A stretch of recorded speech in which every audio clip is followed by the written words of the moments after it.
Nunca mais quero voltar no levar. Esse é o endereço apagado da minha vida. Voltei,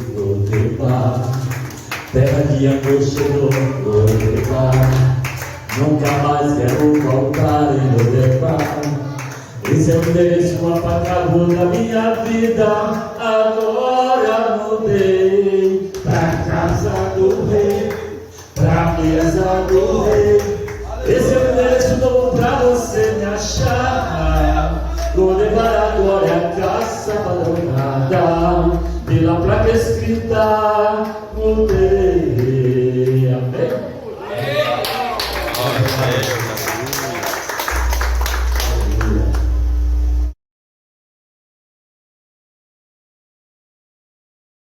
Amém, igreja? Amém. Assim seja, Deus. Eu sou o Ivanildo, também faço parte desse ministério. E nós somos da geração Guerreiros de Davi. Meus irmãos, em referência a essa palavra, eu pediria aos irmãos que ficassem de pé e abrissem. Não era lícito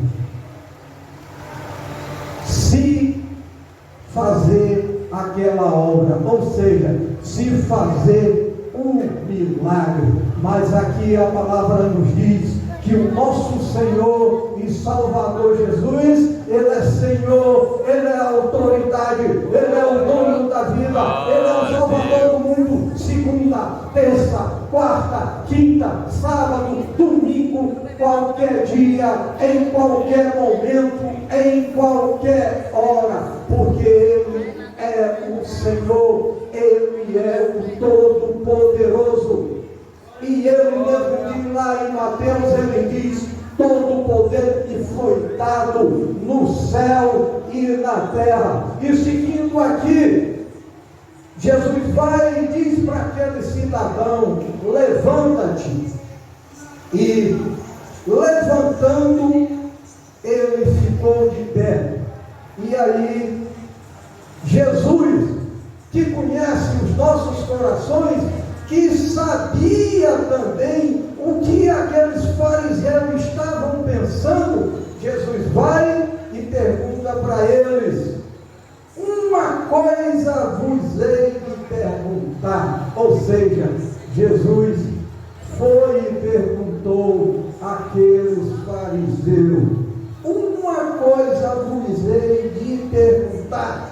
É lícito nos sábados fazer o bem ou fazer mal?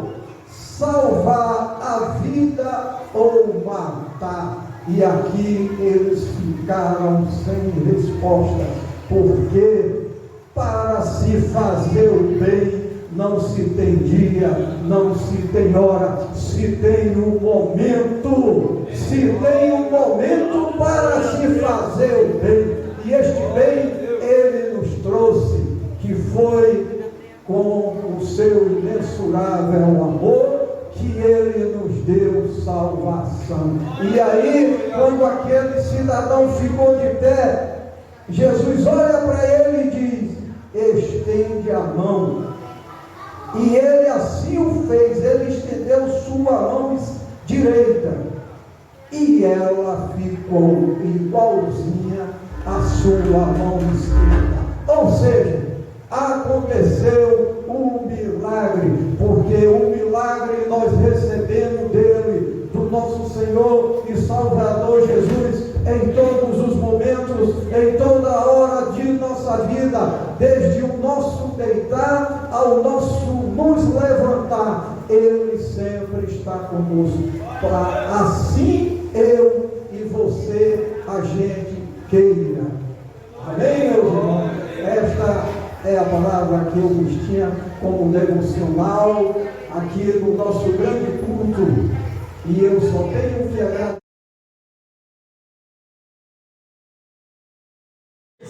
Então Deus ele te aceita de acordo com o que há no teu coração. Se o teu coração está voltado a servir ao Senhor, Ele vai se agradar de você. E da mesma forma aqui com Abel, aconteceu com Abel. Abel adorava ao Senhor. Abel ele temia a Deus. E por isso Deus se agradou primeiro de Abel e depois de sua oferta. A Bíblia vai falar que ele se agradou primeiro de Abel e depois de sua oferta. Mas para Caim, ele se desagradou de Caim e depois de sua oferta. Ou seja, o coração de Caim estava cheio de inveja, estava cheio de maldade. E Deus não se agrada de um coração maldoso, Deus não se agrada de um coração egoísta, Deus não se agrada de um coração que tem raízes maus, não. Deus ele se agrada de um coração puro. E por isso que a palavra do Senhor fala que Deus aceitou a oferta de Abel, porque ele tinha um coração bom, tinha um coração adorador, tinha um coração puro, tinha um coração sensível à palavra dele, à palavra do Senhor.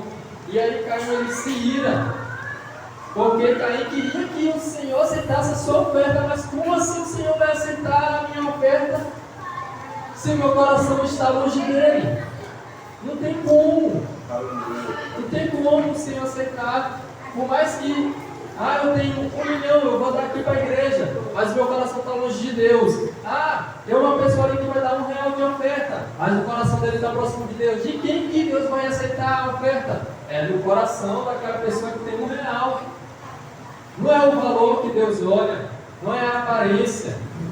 Quando o Senhor ele escolhe o primeiro rei de Israel, o segundo na verdade, Deus ele manda envia Samuel, o profeta Samuel, até a casa de Jessé, pai de Davi, de seus irmãos. Então, quando Samuel chega ali naquela casa, ele vê o primogênito de Jessé.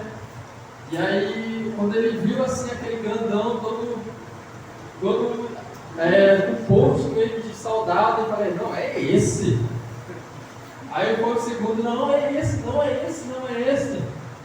E aí manda buscar lá Davi, lá todo magrinho, velho, pequeno, jovem, com 17 anos, se eu não me engano. Então manda buscar Davi. Aí o Senhor, não, é esse Samuel. Por quê? Porque Deus não vê a aparência, Deus não vê como o homem vê, Deus vê o nosso coração. Então que nós possamos ofertar toda a nossa vida, nós possamos ofertar o louvor a Deus, que agrada a Deus. Porque o que é que Deus prefere? Sacrifício ou obediência? É a obediência. Amém? Glória a Deus. Aleluia.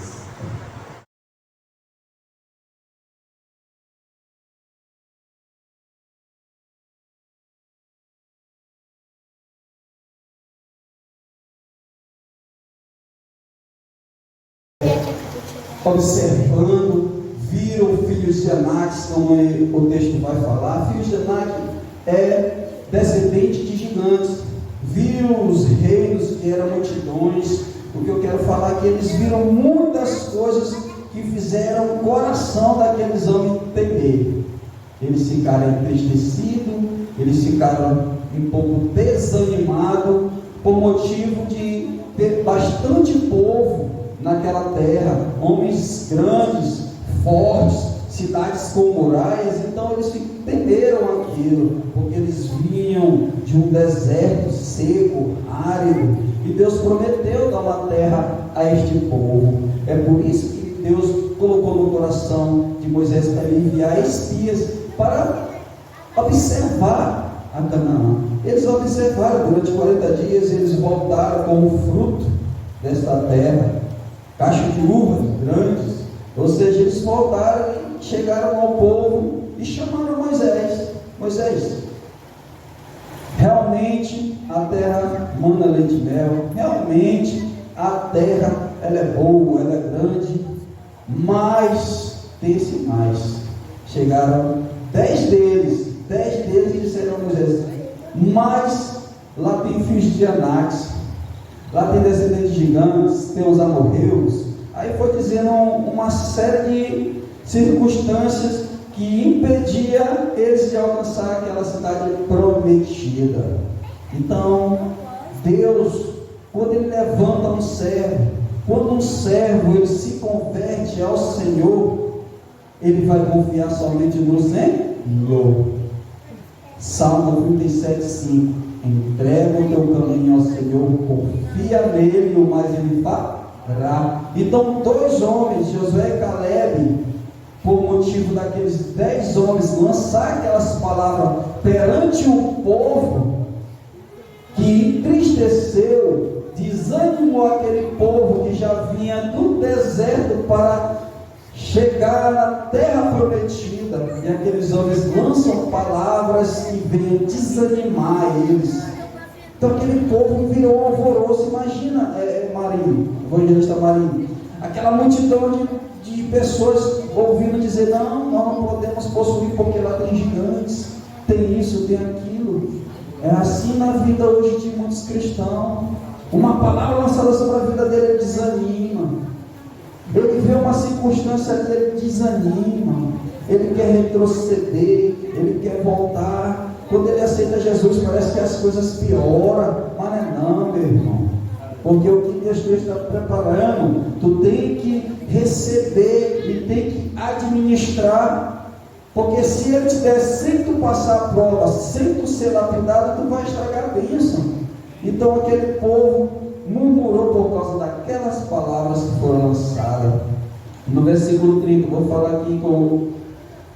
Então Caleb fez calar o povo aquela noite. Todos os filhos de Israel murmuraram contra Moisés e contra Arão. Aquele povo começou a murmurar por causa daqueles 10 homens que lançaram as palavras que fizeram eles entristecer. Eles começaram a gritar, a murmurar. Até imagino como é que eles estavam gritando, porque era multidão, né? No Egito, eles trabalhavam para comer por Faraó, trabalhavam como eles eram escravos, só trabalhavam para comer. Aí foram levados para o deserto, aí chega para morrer.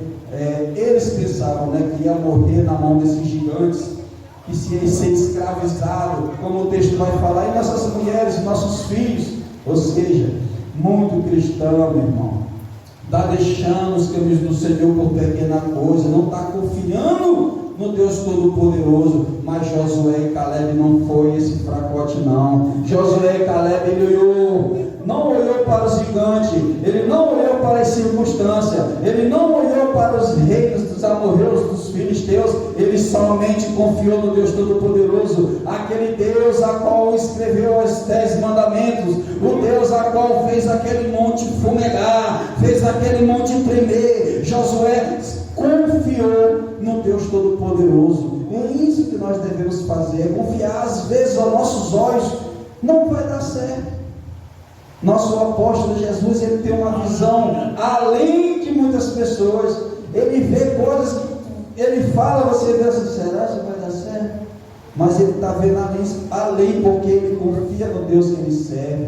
O Agapão hoje está lindo, maravilhoso, porque Deus deu uma visão para ele muitos anos atrás, de pessoas que diziam: aonde é que este monte de mato, monte de areia, vai ser esse templo aí que vai abrigar cristão para louvar, para fazer vigília? Onde é que vai ser? Está lá, quebra-pote, um templo para adorar o nome do Senhor, um lugar de lazer para a sua família. Então, amados irmãos, o alvo aqui deste povo era a Canaã, chegar a uma terra que manda leite e mel, não ser mais escravo do Egito. Mas a Bíblia vai nos dizer que o povo retrocedeu, o povo queria voltar para o Egito, para não morrer na mão dos amorreus, dos filisteus e uma série de reinos que tinha lá. É assim na vida de muitos cristãos. Estão retrocedendo para a lama, estão retrocedendo para o buraco, estão retrocedendo para a facção, para a bebida, para o mundão que oferece coisas que venham entristecer ele mais na frente. Mas não podemos deixar que as palavras, que as circunstâncias, que os problemas, que o desemprego, que a enfermidade venha abalar a tua estrutura de você não glorificar mais o Senhor. Então você tem que continuar firme, porque o alvo é só um, meu irmão. Eu estou falando aqui da Canaã, mas a Bíblia vai dizer que o nosso alvo é o reino dos céus. Por que eu estou trazendo essa mensagem? Para que a gente venha nos fortalecer mais em Cristo, para que a gente venha nos fortalecer mais no Deus poderoso, que Ele que é o Deus desde o início, o meio e o fim, o alfa ou o ômega. Então não tem como, meu irmão, se tu está alicerçado no Senhor Jesus, não tem como você ficar para trás. Não, como o irmão falou, prova vai vir. Você vai ser enviado para uma prova, mas você não pode ser reprovado nesta prova. Como ele foi fazer um frete, chegou lá, viu um monte de estatuetas na frente dele ali, e ele, não vou fazer esse frete, vou levar só os móveis, as estátuas vão ficar tudo aí. Ou seja, ele foi provado, mas no meio do caminho Deus usou ele para pregar o Evangelho, hein? E a mulher se quebrantou, meu irmão, porque a palavra da Bíblia, ela é viva, ela é eficaz, ela é que nem uma espada de Deus penetra. Então penetrou no coração daquela mulher, ela ouviu a palavra do Senhor, ela sentiu a presença, e hoje então estão todos convertidos. Então provas virão, circunstâncias vão vir. Esse povo aqui, irmão, estava esperando atravessar para essa terra de Canaã. Ele estava esperando uma terra que manda leite e mel. Mas eu quero falar algo aqui bem forte, que por causa da murmuração deles, eles não entraram na terra de Canaã. Deixa eu ver se eu marquei bem aqui. Que diz isso. Antes de eu começar a minha obra em sua vida, lá no ventre da sua mãe, a sua história eu já tinha escrito.